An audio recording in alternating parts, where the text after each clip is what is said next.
Pernah tak kita terfikir, macam mana sebuah negara tu bermula? Bukan pasal sempadan fizikal atau bangunan-bangunan besar, tapi ia bermula dengan sebuah idea. Jadi hari ini, jom kita patah balik ke masa lalu, ke Tanah Melayu sebelum Perang Dunia Kedua meletus. Dan kita saksikan sendiri macam mana benih-benih kesedaran sebagai satu bangsa mula tumbuh. Inilah kisah permulaannya. Soalan besar kita mudah je. Macam mana sebuah idea, sesuatu yang kita tak boleh nampak atau sentuh, boleh jadi begitu berkuasa sampai mampu membina sebuah negara? Jom kita cuba rungkai sama-sama. Okey, cuba bayangkan suasana masa tu. Kita kat Tanah Melayu, zaman sebelum Perang Dunia Kedua. Kalau tengok dari luar, nampak macam tenang je di bawah pemerintahan British. Tapi sebenarnya, kalau kita perhati betul-betul, di bawah permukaan tu dah ada sesuatu yang sedang bergelora. Benih-benih perubahan dah mula ditanam. Baiklah, kita mulakan dengan babak pertama. Di mana semua ni bermula? Detik-detik di mana percikan kesedaran tu mula menyala. Jadi, apa benda sebenarnya nasionalisme ini masa tu? Senang cerita, ia adalah satu kesedaran. Kesedaran untuk berjuang demi nasib bangsa sendiri. Dan kesedaran ni tak datang tiba-tiba. Ia digerakkan oleh 3 kuasa utama yang kita boleh panggil minda, suara dan padan. Minda datang dari para intelektual. Suara disebarkan oleh media massa. Dan badan yang menggerakkan semua ni adalah persatuan. Jom kita tengok kuasa yang pertama, gelombang golongan intelektual. Mereka nilah otak di sebalik semua ni, yang mula-mula sekali menanam benih idea-idea baru. Yang menariknya, bukan ada satu suara je. Sebenarnya ada 3 kumpulan pemikir yang utama. Dan setiap kumpulan ni, cara fikir dia lain, matlamat dia lain, sebab latar belakang pendidikan mereka pun tak sama.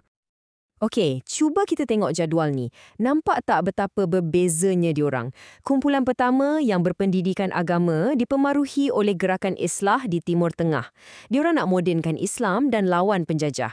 Lepas tu kita ada golongan elit berpendidikan Inggeris. Yang ni dari MCKK, Raffles. Diorang ni lebih pragmatik. Diorang main game dari dalam sistem British. Cuba baiki nasib orang Melayu sikit-sikit. Dan yang ketiga, yang ni paling vokal. Cikgu-cikgu dari Maktab Perguruan Sultan Idris. Diorang guna sejarah, guna penulisan radikal untuk bakar semangat orang ramai. 3 kumpulan, 3 cara yang sangat berbeza. Jadi secara kasarnya, kita boleh bahagikan kepada 2 pendekatan utamalah. 1, main cara lembut, bekerjasama dari dalam sistem, macam yang dibuat oleh golongan berpendidikan Inggeris. Lagi satu pula, pendekatan yang lebih radikal, yang kritik penjajah secara terbuka dan nak perubahan yang lebih besar. Yang ni dipelopori oleh golongan berpendidikan Melayu. Idea-idea tadi tu memang hebat, tapi kalau terperap je tak guna juga kan? So, macam mana ia tersebar? Di sinilah kita masuk bab kedua, suara kepada gerakan ni, kuasa pena dan media. Jangan pandang rendah pada teknologi, walaupun teknologi lama macam mesin cetak. Kemunculan mesin ni, ia ibarat satu game changer. Boleh kata macam internet zaman tu lah. Tiba-tiba, idea yang dulu hanya dibincangkan oleh segelintir orang, sekarang boleh sampai ke seluruh ceruk tanah air, dari kedai kopi sampai ke kampung-kampung. Inilah enjin yang menyalakan api kesedaran. Dan cuba tengok ni, akhbar tumbuh macam cendawan lepas hujan. Masing-masing jadi medan perjuangan. Al-Imam jadi suara kaum muda, Warta Malaya dan Utusan Melayu pula fokus pada hak ekonomi dan politik. Dan yang penting, bukan orang Melayu je tau. Masyarakat Cina ada Nanyang Siangpao, masyarakat India ada Tamil Nesan. Semua kaum guna akhbar untuk suarakan nasib komuniti masing-masing.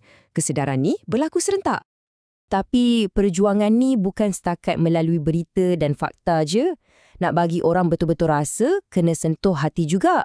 Jadi, penulis-penulis kreatif masa tu guna novel, cerpen, puisi untuk buat pembaca faham betapa peritnya hidup di bawah penjajah. Dari situlah semangat mereka dibakar. Contoh terbaik, sastrawan negara kita Ishak Haji Muhammad atau Pak Sako. Dia bukan setakat menulis cerita, tulisan dia tu tajam. Dia sindir penjajah dan pada masa yang sama dia cucuk semangat orang Melayu ingatkan balik tentang maruah dan pentingnya kebebasan. Memang betul lah orang kata, mata pena tu kadang-kadang lebih tajam daripada mata pedang. Okey, otak dah ada, suara pun dah ada, jadi apa yang kurang? Tindakan. Jom kita tengok tiang ketiga perjuangan ni, iaitu badan yang menggerakkannya, iaitu persatuan. Ini memang langkah yang logik. Daripada borak-borak pasal idea dalam akhbar, sekarang dah tiba masanya untuk bertindak. Persatuan inilah platformnya, tempat untuk orang yang sama fikiran berkumpul, susun strategi dan buatkan suara mereka didengari dengan lebih kuat. Dan kita boleh nampak evolusi perjuangan ni. Mula-mula, fokus dia lebih kepada kebajikan, isu sosioekonomi, macam Kesatuan Melayu Singapura. Lepas tu, dia upgrade sikit, fokus kepada perpaduan dan bertukar-tukar idea melalui persatuan macam PASPAM. Dan akhirnya, boom, ia jadi perjuangan politik secara terang-terangan.